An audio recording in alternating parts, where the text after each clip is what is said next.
Rapprochement République démocratique du Congo et la Russie, est-ce une solution à la terreur de groupes armés à l'est de la République démocratique du Congo? On en parle, mesdames et messieurs, fidèles téléspectateurs de Canal Congo Télévision. Bienvenue à votre émission Zoom, qu'on a le réel plaisir de recevoir pour vous ces jours, messieurs Jean-Marie Kamenga. Jean-Marie Kamenga est président national du parti RDR, aussi membre de la dynamique pour la vérité des urnes, auquel je dis bonsoir et bienvenue.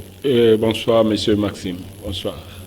Avec monsieur Jean-Marie Kamenga, nous aurons donc à passer de fond à comble ces différents sujets d'actualité en République démocratique du Congo, notamment de ces rapprochements entre la République démocratique du Congo et la Russie.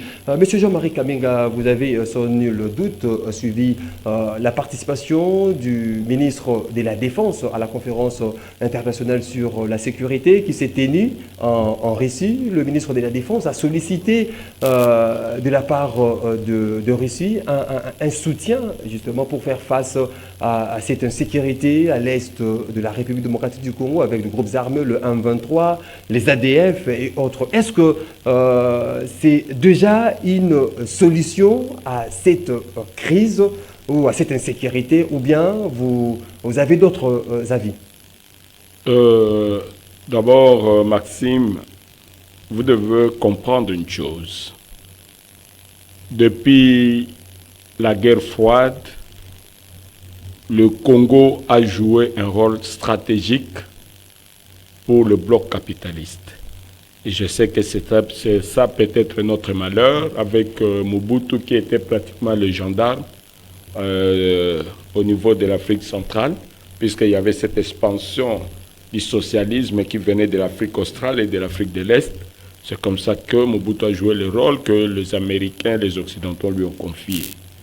Et jusque-là, nous savons comment que nos partenaires américains et occidentaux se comportent vis-à-vis du Congo.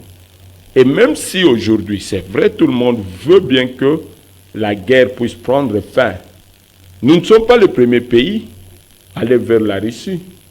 Aujourd'hui, quand vous allez en Centrafrique, les Russes sont là. On voit la coopération aujourd'hui que la Russie est en train de mener avec même le Mali et consorts. Nous voyons les relations entre la Russie et nos frères du Congo-Brazzaville. Il n'y a pas beaucoup de trompettes. Je pense que c'est un problème d'amateurisme. Vous savez, aujourd'hui, le gouvernement de Félix est un peu en panne de vitesse. Il veut se faire voir comme s'il était en train de travailler. En réalité, c'est l'amateurisme pur et simple. Est-ce que ce n'était pas aussi une façon pour le gouvernement à répondre à ces cris de détresse de la population? Vous êtes sans ignorer, lors de différentes manifestations anti-casque bleu de la MONUSCO, on a vu la population exhuber même des pancartes où on trouvait le chef de l'État, Félix Tshisekedi, et le président russe Poutine, qui demandaient à ce que le gouvernement congolais puisse pactiser avec la Russie. Oui, là, c'est la volonté de la population, mais il y a les rallyes politiques, et puis il y a la diplomatie, il y a beaucoup d'histoires qui interviennent. Aujourd'hui, la Russie est au niveau de l'Ukraine, mais quand les Occidentaux, avec l'Amérique en tête, ont dit que nous allons soutenir l'Ukraine, vous sentez aujourd'hui que la Russie est en difficulté sur le terrain. Donc, il ne faut pas mettre encore de l'huile dans le feu, puisque la situation que nous avons aujourd'hui, Blinken est venu ici, qui ne vous dira pas peut-être que ce que Kabanda fait en Russie, c'est un peu le signal de la fin des règnes. Peut-être qu'ils se sont maintenant bousculés, on ne sait pas ce que Blinken a dit réellement à Félix. La fin du règne de Félix. Oui, moi je peux dire que c'est la fin du règne. Il y a eu même le soutien de 23 millions de dollars américains de la part des États-Unis pour mais les 23 millions l'organisation des élections. Et les 23 millions de dollars, ça représente quoi au Congo? Ça représente absolument rien, puisque ici on vole des 50 millions.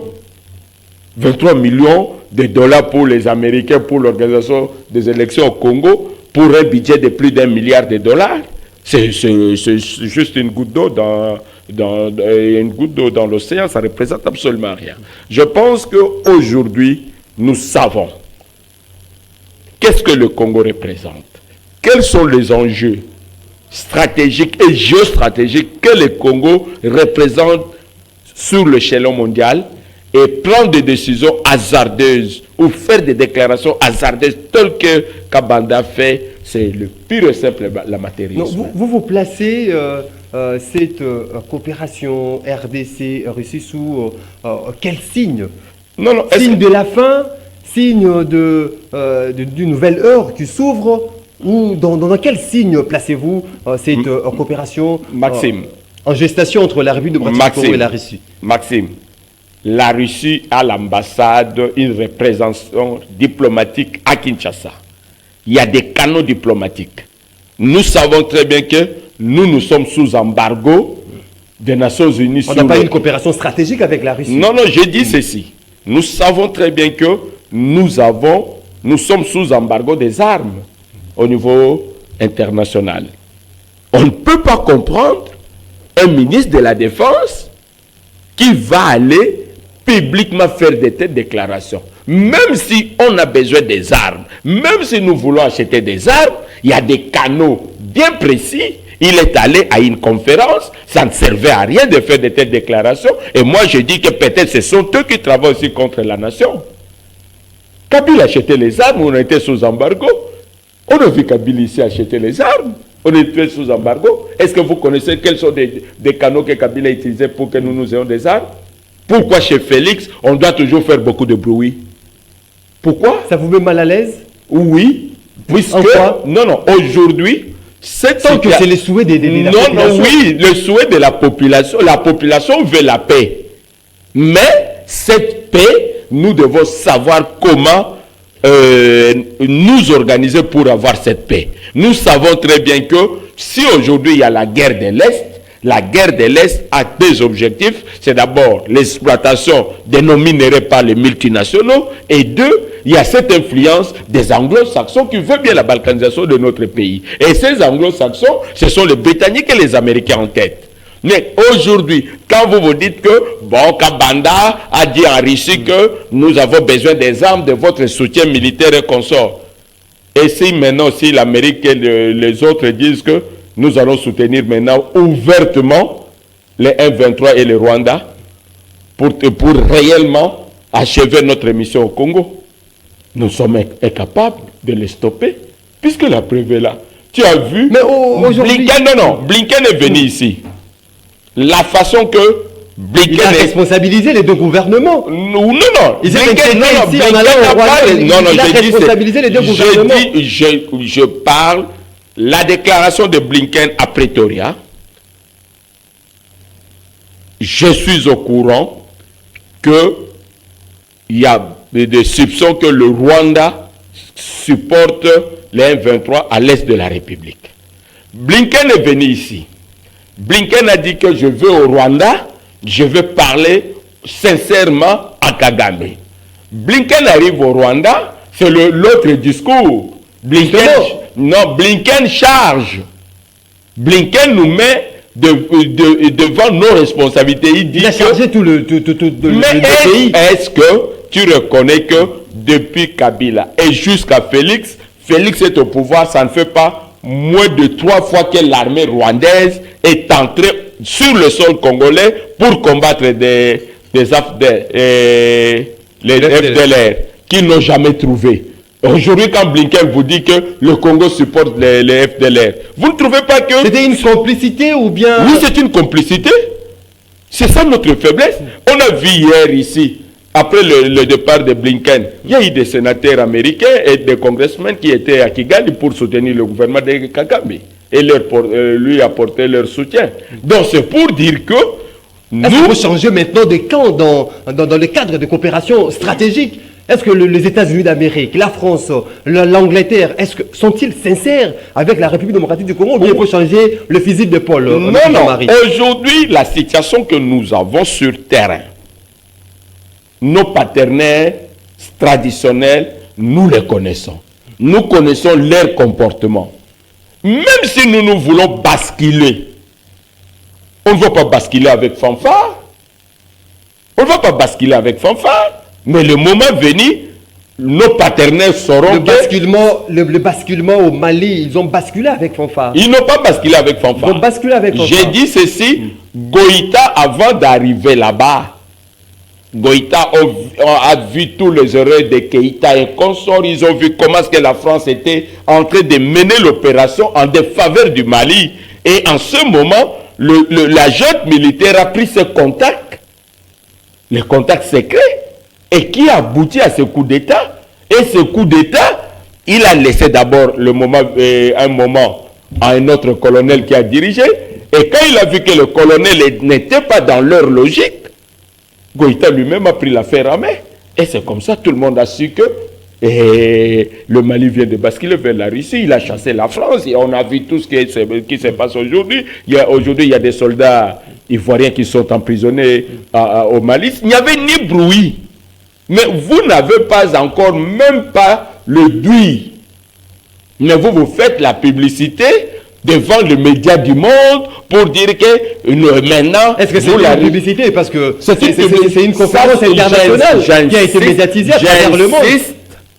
C'est Kabanda. C'est une conférence internationale. J'ai dit que si Kabanda, aujourd'hui, même si le Kiba allait dans une conférence internationale où l'Amérique organise, le Kiba a la réserve dans ses dires, puisqu'il connaît les relations entre le Kiba et l'Amérique. Donc, c'est ça l'erreur. Donc, le gouvernement congolais devrait avoir ses réserves pour... Non, moi j'appelle ça l'amateurisme. Donc, c'est comme s'il y a quelqu'un qui est en train de se noyer, il peut toucher n'importe quelle feuille, il croit que en touchant cette feuille, il peut se faire sauver. C'est tout ce que Kabanda est en train de faire, c'est tout ce que le gouvernement Félix est en train de faire. Malgré que du côté de la population, on applaudit. La population, c'est une autre chose, la stratégie militaire, c'est une autre. Au niveau du RDR, oui. Notamment au niveau de la Mouka, comment trouvez-vous, quelle politique mettre en place, tellement que vous, j'ai comme l'impression que vous êtes contre cette logique empruntée par le gouvernement. Alors, quelle logique mettre en place justement pour colmater les brèches à l'est de la République démocratique du Congo, pour mettre fin à ces groupes armés? Non, aujourd'hui, la situation est tellement compliquée. OK? Félix a invité le pays de Eastern Africa Community. Le Burundi est déjà sur le terrain. Oui. Bientôt, malgré qu'il y a d'abord l'Ouganda qui est sur le terrain, maintenant l'Ouganda va entrer officiellement au nom de Eastern Africa Community. Le Kenya va venir, la Tanzanie qui est déjà sur le terrain va venir encore, et le Sud-Soudan et consort. Et quand vous suivez, la semaine passée, devant le chef d'État de la SADC, Félix le demande le même soutien. Donc nous pouvons assister aussi demain. C'est encore le pays de la SADC qui vient ici. Donc l'Est devient une poudrière. Où le chef de l'État a pointé du doigt, a insulté le Rwanda comme ses voisins barbares qui agressent. Ça, moi, je dis toujours que Félix... Devant ces différents chefs d'État. Oui, le vrai problème est que... C'est aussi une façon de vendre l'image de la République démocratique du Congo. Non. Ce que Félix est en train de faire, il est en train d'impressionner l'opinion nationale. Mais la réalité, ce n'est pas ce qu'il dit. La réalité de Félix, ce n'est pas ce qu'il dit. Il faut aujourd'hui, aujourd'hui, si Félix considérait que l'agression rwandaise, c'est une agression barbare, et qu'on sait que c'est le Rwanda qui agresse le pays, la première chose, Félix devait faire appel à notre ambassadeur et chasser l'ambassadeur rwandais qui est ici. Mais quand notre ambassade, l'ambassadeur est toujours présent à Kigali et l'autre est ici à Kinshasa, donc Félix est en train juste de tromper l'opinion nationale. Mais la réalité, ce n'est pas ça. Ce n'est pas la politique ou la guerre sur le plan diplomatique. Et donc, il y a des volets. Il y a l'aspect diplomatique. Non. Donc, toi, tu considères Kagame comme un garçon, un gamin, quand tu dis que c'est le Rwanda qui nous agresse, une agression barbare et consort. Tu sais que l'impact sur le plan diplomatique, tu connais un peu l'impact sur le plan diplomatique, cette déclaration que Félix a faite. Tu crois que les Rwandais sont contents? Et la preuve est que, malgré la déclaration de Félix, les sénateurs et les congressmen américains étaient à Kigali pour soutenir Kagame. Donc, ce qui signifie que nous, notre diplomatie ne marche pas. Donc, en vous entendre parler, lorsque vous déclarez que les sénateurs américains étaient au Rwanda pour soutenir Paul Kagame, c'est-à-dire les Américains ont lâché la République démocratique du Congo. Non, non. Qu'est-ce que là? Non, non, moi je réponds. Non, est-ce que les États-Unis d'Amérique pour la République démocratique du Congo, malgré ce lien stratégique fort que nous avons avec les c'est là la politique hypocrite, la diplomatie de façade que Félix nous a fait croire. Amer qui vient de quitter Kinshasa, Amer disait la coopération entre Kinshasa et Washington est quelle coopération? Hein? C'était, nous étions dans une, il a appelé, nous étions dans une coopération, il y avait un mot là très fort. Mais aujourd'hui, quand nous sommes des partenaires stratégiques de l'Amérique, le Congo est agressé. L'Amérique fait quoi? Est-ce que tu me diras que l'Amérique était en bon terme avec la Russie? Non. Il n'avait pas de relations stratégiques avec la Russie, avec l'Ukraine.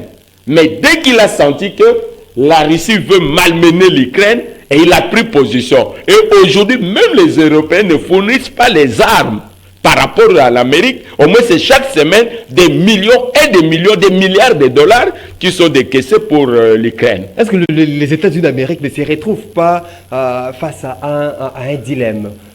Partenaire stratégique avec la République démocratique du Congo, partenaire stratégique avec le Rwanda, mais entre maintenant les deux pays qui n'est pas en bonne odeur des syndicats. Et ça, ce n'est pas le problème de l'Amérique. Le problème de l'Amérique est que le Rwanda joue réellement sa partition. Peut-être c'est le Congo-Kinshasa qui ne comprend pas comment séduire les Américains. Congo-Kinshasa n'arrive pas à séduire les Américains. Mais le Rwanda joue sa partition. Au-delà de cette diplomatie agissante. Il n'y a pas une diplomatie agissante. Ça, je te le dis. Il n'y a pas une diplomatie agissante. Au moment où Félix Tshisekedi est entré, en même temps, il est président de la communauté des États économiques de l'Afrique de l'Est, président de la SADC. Il n'est pas le président de l'Afrique de l'Est, central et de la SADC. Ça représente absolument rien. Ce n'est pas le fruit de cette diplomatie. Non, puisque, je dis ça, le président Malawi. Pourquoi vous n'arrivez pas à accepter non, le problème, Maxime, il y a un pas, au lieu d'apprécier les choses à juste valeur, je Maxime, au niveau de l'opposition, vous n'y êtes pas. Maxime, les gens sont en train de vous faire croire les utopies qui n'ont pas une réalité politique. La présidence de la CAC, la présidence de la SADC, c'est la présidente tournante des États. Qu'est-ce que vous me direz du président Malawi qui vient de donner le flambeau à Tshisekedi, qui avait pris ce flambeau 2 mois seulement après son élection? Vous me direz que sa diplomatie était agissante, ou bien c'était le tour du Malawi de diriger la SADC? Kabila a dirigé la SADC, mais vous dites que Kabila était Miwe, il n'y avait pas la diplomatie. C'est la même chose aujourd'hui. Qu'est-ce que nous disons de la diplomatie? Puisque aujourd'hui, quand Félix est président de la SADC, il ne dirige pas la SADC. Chaque pays a sa politique étrangère. L'Afrique du Sud ne viendra pas dire à Félix que voilà, il y a ça. Non, l'Afrique du Sud a sa politique étrangère. L'Afrique du Sud a sa politique économique. Mais c'est vous qui êtes porte-étendard lorsque vous êtes président. Porte-étendard de la voix de la communauté. Nous dirigeons le Conseil des experts et des ministres. Et tous les présidents adoptent ça par consensus. Ok? C'est pas après une année, la SADC va partir ailleurs. Comme la CAC va partir. Mais le problème aujourd'hui, quelle est notre approche diplomatique pour terminer ce que nous avons comme problème à l'est de la République sur le plan militaire, sécuritaire. C'est ça le vrai problème.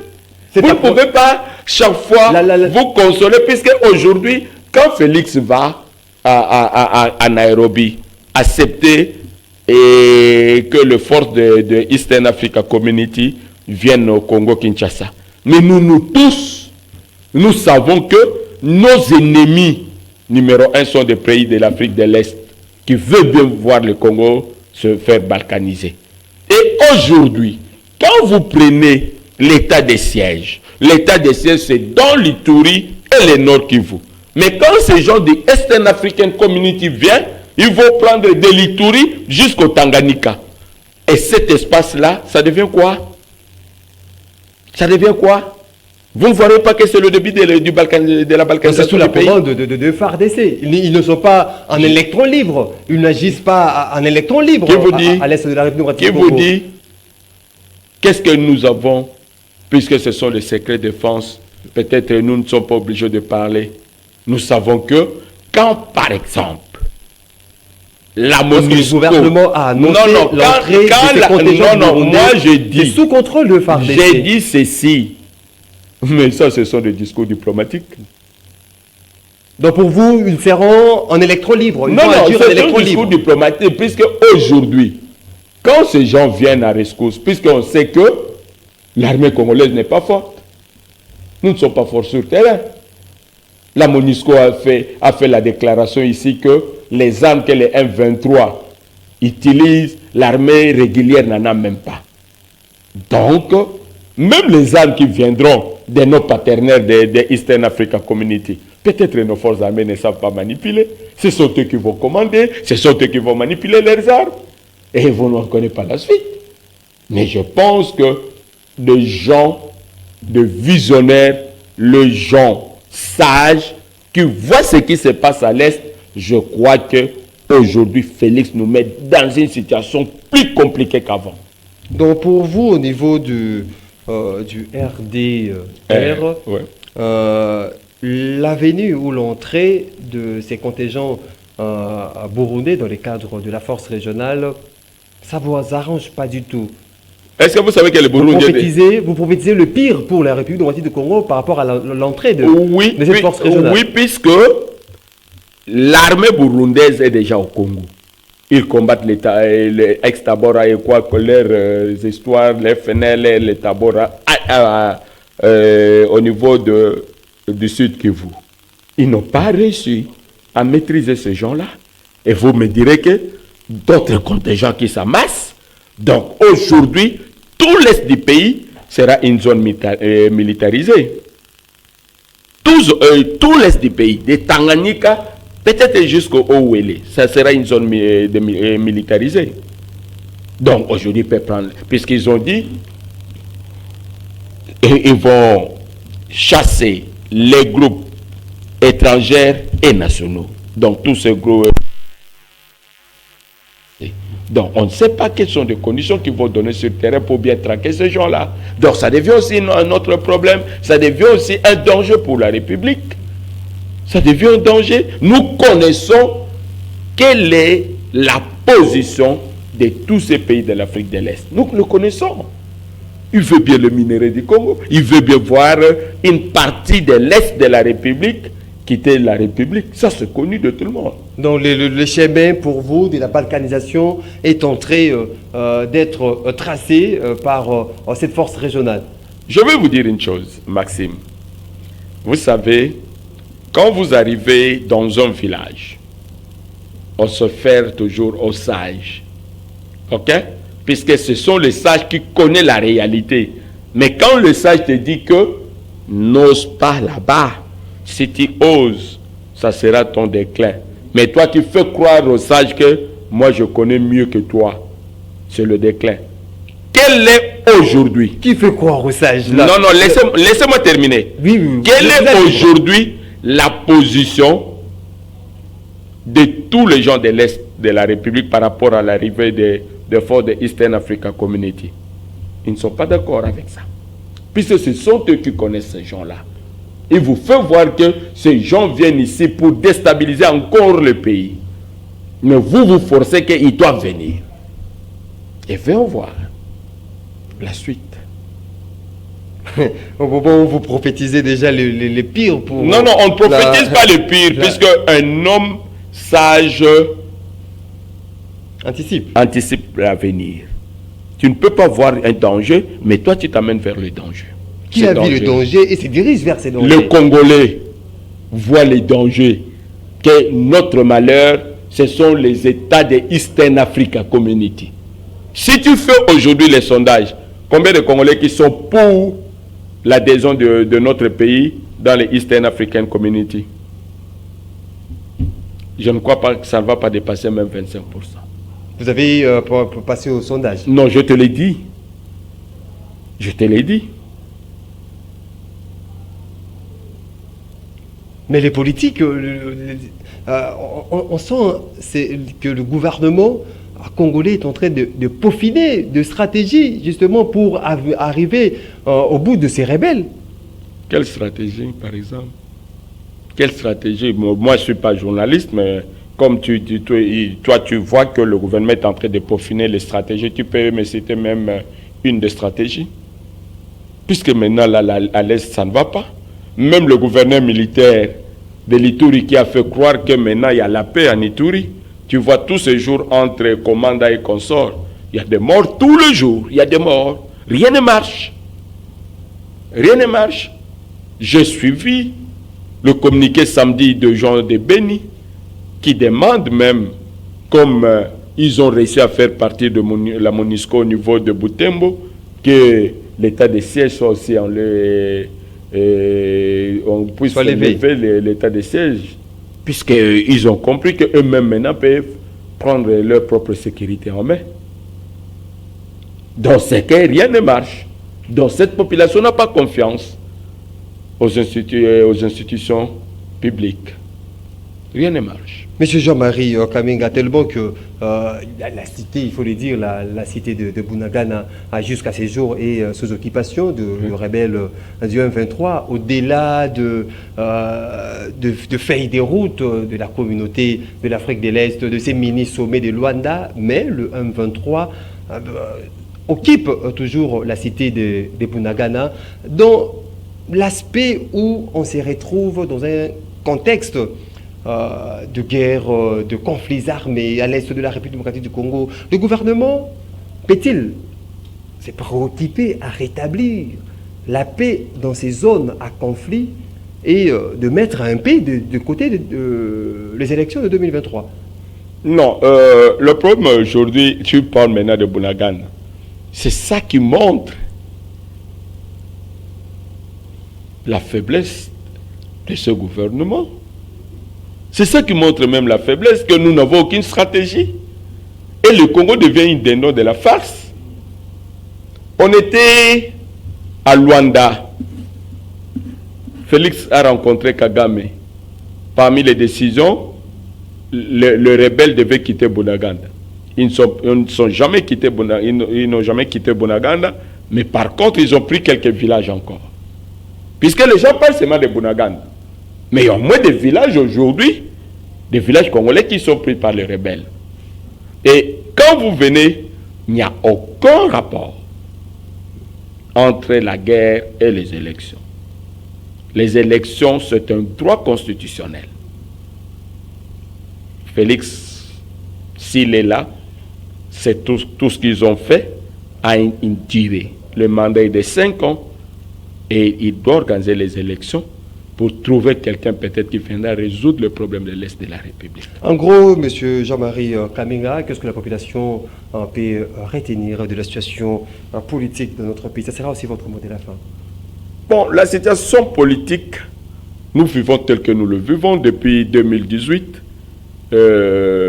La patrie est en danger puisque la cession même du pouvoir a été d'une façon cavalière et le pacte républicain a été rompu à cause de l'égoïsme de certaines personnes qui voulaient bien accéder au pouvoir de la façon qu'ils ont accédé. Mais la population ne peut pas perdre espoir et tenons-nous bons pour 2023 pour que nous mettions des gens capables qui doivent trouver la solution des Congolais. Monsieur Jean-Marie Kabenga, je rappelle, vous êtes président national du parti politique RDR, mais également membre de la dynamique pour la vérité désirée. Je vous dis merci. Merci, monsieur le journaliste. Merci. Vous étiez nombreux, mesdames et messieurs, à suivre cette émission Zoom. Je vous dis merci de votre sympathique attention. Une émission réalisée par Bruno Ndinga. Olivier Longwango était derrière les caméras pour la prise de vue. Je vous retrouve très prochainement pour un autre numéro de votre émission Zoom. Ça sera pour parler Congo avec le même plaisir qui nous anime d'ailleurs. D'ici là, portez-vous bien et bonne évasion sur votre chaîne. Au revoir.